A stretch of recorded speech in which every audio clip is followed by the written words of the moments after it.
Hello, welcome आपका श्रीमती मोहरी देवी तापड़े कन्या महाविद्यालय के यूट्यूब चैनल पे। और हम कंटिन्यू डिस्कस कर रहे थे फैमिली U4BSc को। कल हमने स्टार्ट किया था फैमिली U4BSc को। फैमिली U4BSc को हम कंटिन्यू कर रहे थे। प्रीवियस क्लास में हमने कंप्लीट की थी फैमिली रूटियसी को। आज हम कंटिन्यू डिस्कस करेंगे फैमिली U4BSc को, जिसको हम क्या बोल रहे थे, स्प्रूस फैमिली भी बोल रहे थे। फैमिली U4BSc को हम क्या बोल रहे थे, स्प्रूस फैमिली भी बोल रहे थे। स्प्रूस फैमिली का मतलब मैंने आपको क्या बताया था कि स्प्रूस फैमिली वो है जिनके जो लीफ है, जो जितने भी हर्ब्स सब आते हैं, उनकी जो लीफ है वहां से क्या निकलता है, लेटेक्स निकलता है, एक मिल्की सबस्टांस निकलता है। एक मिल्की सबस्टांस निकलेगा जिसको हम क्या बोलते हैं, लेटेक्स बोलते हैं। इसके बाद हमने इसमें सिस्टमेटिक पोजीशन की स्टडी की थी, इसका सिस्टमेटिक पोजीशन क्या है, और उसको हमने बेंथम हुकर के अकॉर्डिंग क्या किया था, इसको डिस्कस किया था। तो डिवीजन क्या था इसका, एंजियोस्पर्मी था। और क्या था, जो क्लास थी इसकी डाइकोटिलेडन क्लास से बिलोंग करता था। सब क्लास इसका क्या था, मोनोक्लेमाइडी सब क्लास था। और जो फ्लोर था उसमें क्या थी, एक वॉल थी पेरियंथ में, वन वॉल थी फ्लोर, एक वॉल रख रहा था पेरियंथ में। और जो सीरीज थी वो यूनिसेक्सुअल्स थी, मींस मेल सेक्स ऑर्गन अलग फ्लोर पे था और फीमेल सेक्स ऑर्गन क्या था, अलग फ्लोर पे क्या था, प्रेजेंट था। अब इसका जो डिस्ट्रीब्यूशन था तो इसमें 270 जेंडा थी। और क्या थी इसमें, जो 7300 क्या थी, स्पीसीज थी, ये हमने देखा था। इसके डिस्ट्रीब्यूशन की हम बात कर रहे थे, तो डिस्ट्रीब्यूशन की अगर हम बात कर रहे थे स्टूडेंट, तो डिस्ट्रीब्यूशन में हमने क्या देखा था, इसके अंदर जो जेंडर थे वो कितने थे, 270 जेंडर थे, 270 जेंडर थे। और 7300 इसके अंदर क्या थी, स्पीसीज थी। मींस ये क्या है, वर्ल्ड वाइड डिस्ट्रीब्यूशन, इसका कॉस्मोपोलिशन डिस्ट्रीब्यूशन है। इतनी स्पीसीज है इसमें और इतने क्या है इसमें जेंडर है। अब इनका जो वाइड जियोग्राफिक क्या था, डिस्ट्रीब्यूशन था। इसके बाद हम ये देखते हैं कि ये एब्यूडेंट कहां होते हैं, सम एब्यूडेंट इन दी,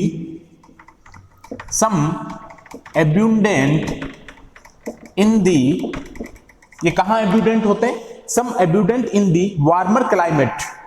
मींस जो गर्म क्लाइमेट होगा, वार्मर क्लाइमेट होगा, वहां पे ये क्या होंगे, एब्यूडेंट होंगे वार्मर क्लाइमेट वाली जगह पे। और एक्सटेंडिंग करेंगे and extending into temperate region, extending into temperate region में ये क्या करेंगे, एक्सटेंडिंग करेंगे। एक्सटेंडिंग इनटू टेम्परेट रीजन में ये क्या करेंगे स्टूडेंट, एक्सटेंडिंग करेंगे। Of northern and southern hemisphere, of northern and southern hemisphere में, of northern and southern hemisphere में। तो ये एब्यूडेंट कहां होंगे, जहां पे गर्म क्लाइमेट रहेगा वहां पे ये क्या होंगे, ज्यादा प्रचुर मात्रा में मिलेंगे फैमिली U4BSc के जो मेंबर है। और एक्सटेंड होंगे टेम्परेट रीजन में, जो नॉर्थन और साउथर्न जो हेमिस्फीयर है वहां पे ये क्या करेंगे, एक्सटेंड करेंगे। और बट अब्सेंस रहेंगे कहां पे, बट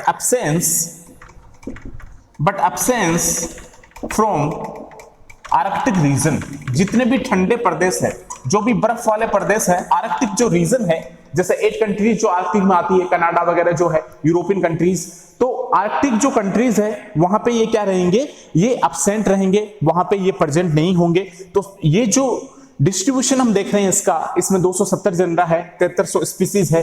तो पूरे वर्ल्ड वाइड इसका क्या है, डिस्ट्रीब्यूशन है। पूरे वर्ल्ड में इसका डिस्ट्रीब्यूशन है, कॉस्मोपोलिशन डिस्ट्रीब्यूशन है। और ग्लोबली ये वाइडली क्या है, डिस्ट्रीब्यूटेड है पूरे जियोग्राफिक एरिया में।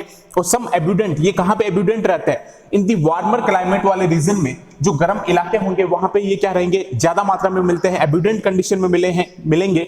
और ये एक्सटेंड करते हैं कहां पे, टेम्परेट वाले कंडीशन में ये क्या करेंगे, एक्सटेंड करेंगे टेम्परेट रीजन में। जो नॉर्थन और साउथर्न हेमिस्फीयर वाला रीजन है वहां पे ये क्या करेंगे, एक्सटेंड करेंगे। बट अब्सेंट होते हैं टोटली कहां पे, आर्कटिक रीजन में क्या होंगे, ये अब्सेंट होंगे।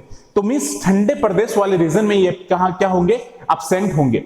तो इनका डिस्ट्रीब्यूशन ये है कि ये जो है वो वार्मर क्लाइमेट में क्या होंगे, ज्यादा मिलेंगे। और आर्कटिक रीजन में ये क्या होंगे, कम होंगे। मींस बहुत कम मात्रा में हमें ये ठंडे प्रदेशों में या ठंडे रीजन में हमें ये मिलेंगे। तो ये आपको ध्यान में रखना है कि some abundant in the warmer climate and extending into temperate region of northern and southern hemisphere, but absence from Arctic region में क्या होगा, ये अब्सेंट होगा। इसके बाद हम इसमें डिस्कस करते हैं वेजिटेटिव कैरेक्टर्स को। अगला जो पॉइंट हम लेते हैं इसमें वेजिटेटिव कैरेक्टर्स को देखते हैं। और वेजिटेटिव कैरेक्टर्स में हम इसमें सबसे पहले देखेंगे कि इसका हैबिटाट क्या है, इसका आवास क्या है। तो सबसे पहले हम देखेंगे इसका हैबिट क्या है, हैबिटाट क्या है, इसका आवास क्या है। तो हैबिटाट में अगर मैं बात करूं तो ये मोस्टली क्या होंगे, मीजोफाइटिक होंगे। ये जो फैमिली यूफोर्बिएसी के प्लांट होंगे मोस्टली स्टूडेंट, मोस्टली ये क्या होंगे, मीजोफाइटिक होंगे, मीजोफाइटिक होंगे। और क्या होंगे, ये जीरोफाइटिक भी होंगे, मीजोफाइटिक भी होंगे, साथ में ये क्या होंगे, जीरोफाइटिक भी होंगे। एंड रेयरली क्या होंगे, ये रेयरली जीरोफिटिक भी होंगे। ये रेयरली क्या होंगे, जीरोफिटिक भी होंगे।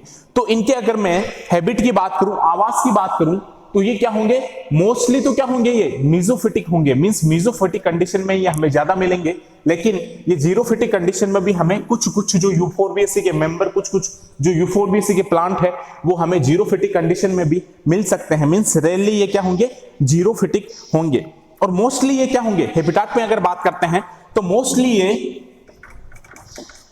हर्ब्स होंगे। हर्ब्स के बाद ये मोस्टली क्या हो सकते हैं, एक तो हर्ब्स होंगे, मोस्टली श्रब्स भी होंगे, झाड़ियां होगी, श्रब्स भी होंगे, एंड ट्री, पेड़ भी होंगे। मींस हर्ब्स भी होंगे, ये श्रब्स भी होंगे, और क्या होंगे, ये ट्री भी होगी, मींस पेड़ भी होंगे। और ऑल्सो कॉमन इन ट्रॉपिक, और ये कहां पे कॉमन होते हैं, and also common in tropic, tropic region में ये क्या होंगे, कॉमन होंगे। ये हमने देखा है कि ट्रॉपिक रीजन में ये क्या होंगे, कॉमन होंगे। तो वेजिटेटिव कैरेक्टर की अगर मैं बात करता हूं तो इसके अगर हैबिटाट को देखें, इसके आवास को देखें, तो ये मोस्टली क्या होते हैं, मीजोफिटिक होते हैं, और क्या होंगे, जीरोफिटिक होंगे। मींस ये वार्मर क्लाइमेट वाले रीजन में जो यूफोर्बिएसी वाले प्लांट्स है, ये वार्मर क्लाइमेट वाले रीजन में हमें क्या मिलते हैं, ज्यादा मिलते हैं। तो मोस्टली मीजोफिटिक है, और रेयरली ये क्या है, जीरोफिटिक भी होता है। मतलब मीजोफिटिक क्या होता है, मोस्टली है, लेकिन जीरोफिटिक भी यहाँ पे यूफोर्बिएसी के प्लांट क्या होते हैं, जीरोफिटिक कंडीशन में भी हमें मिलते हैं। तो ये मोस्टली तो क्या होते हैं, हर्ब्स होते हैं, इसके बाद झाड़ियां भी हो सकती है, ट्री भी हो सकते हैं, एंड आल्सो कॉमन इन कौन सी कंडीशन में मिलेंगे, ट्रॉपिक्स में। और सम जो कुछ होते हैं, सम जो कुछ होंगे वो कैक्टस लाइक अपीयरेंस भी रखेंगे। तो सम इसमें जो are cactus like appearance, some are cactus like appearance, इनमें क्या होगी, कुछ में कैक्टस लाइक अपीयरेंस भी हमें मिलती है। मींस कुछ में कैक्टस लाइक अपीयरेंस भी हमें देखने को मिलती है। तो कुछ जो है वो कैक्टस लाइक अपीयरेंस में हमें ये देखने को मिलेगा। तो वेजिटेटिव कैरेक्टर की अगर मैं बात करूं तो सबसे पहले अगर हैबिटाट की बात करते हैं, आवास की बात करते हैं, तो ये मोस्टली क्या है, मीजोफिटिक कंडीशन में मिलता है, और कभी कभी हमें रेयरली क्या हो सकता है, ये जीरोफिटिक कंडीशन में भी मिल सकता है। और मोस्टली ये क्या होंगे, हर्ब्स होंगे, इसके बाद ये श्रब्स भी होते हैं, ट्री मतलब पेड़ भी होते हैं, एंड आल्सो कॉमन इन ये क्या होते हैं, ट्रॉपिक्स वाले रीजन में हमें क्या मिलते हैं, ज्यादा मिलते हैं। ट्रॉपिकल कंट्रीज में हमें ये ज्यादा मिलते हैं यूफोर्बिएसी के प्लांट्स। तो some are cactus like appearance में भी हमें ये देखने को मिलते हैं। तो इनमें कैक्टस लाइक अपीयरेंस भी आपको देखने को मिलेगी। अब जैसे हर्ब्स होता है, श्रब्स होता है, ट्री होता है, तो इनके एग्जाम्पल हम देखते हैं, एक एक दो एग्जाम्पल देखते हैं इसमें, कि जो हर्ब्स है, श्रब्स है और ट्रीज है, तो इनमें एग्जाम्पल की अगर मैं बात करता हूं तो जैसे रिसिनस क्यूमिनस एक प्लांट है, रिसिनस क्यूमिनस, रिसिनस कम्युनस, ये यूफोर्बिएसी मेंबर्स का प्लांट है, रिसिनस कम्युनस। और जेट्रोपा एक प्लांट है, जेट्रोपा, जेट्रोपा का नाम भी सुना है आप लोगों ने, जेट्रोपा गोसी, जेट्रोपा गोसिपिफोला। तो ये दोनों क्या होते हैं, ये होते हैं श्रब्स होते हैं। ये श्रब्स के एग्जांपल है, ये ध्यान में रखना आपको। मैंने क्या बताया कि जो वेजिटेटिव कैरेक्टर में हम देखते हैं कि ये मोस्टली क्या है, हर्ब्स भी है, मोस्टली श्रब्स भी है, और क्या है, ये ट्री भी है। तो श्रब्स के एग्जांपल अगर हम देखते हैं तो रिसिनस कम्युनस एक प्लांट है, यूफोर्बिएसी का ही मेंबर है, और जेट्रोपा गोसिफिलिया, जेट्रोपा जो गोसिफिलिया, जो गोसिपिफोला है, ये भी क्या है, किसका एग्जांपल है, श्रब्स का एग्जांपल है। तो ये दोनों प्लांट आपको ध्यान में रखने हैं, रिसिनस कम्युनस और जेट्रोपा गोसिपिफोला, ये क्या है, दोनों श्रब्स है। दोनों क्या है, ये श्रब्स है, ये श्रब्स वाली कंडीशन में आते हैं। इसके बाद एक प्लांट है जो ये कौन सी कंडीशन में आएगा, ट्री वाली कंडीशन में आएगा, फाइलेथस इंडिका, जिसको हम आंवला बोलते हैं, फाइलेथस, फाइलेथस, फाइलेथस इंडिका, फाइलेथस इंडिका जिसको हम बोलते हैं आंवला। फाइलेथस इंडिका, जिसको हम आंवला बोलते हैं, और ये जो है ये किस में आएगा, ये ट्री में आएगा। आंवला का क्या होता है, पेड़ होता है, तो ये क्या आएगा, ट्री में आएगा। मींस अब देखो दोनों कंडीशन हम देखी, सरप्स कौन सा है, ट्री कौन सी है, हर्ब्स के एग्जांपल भी हम देखेंगे।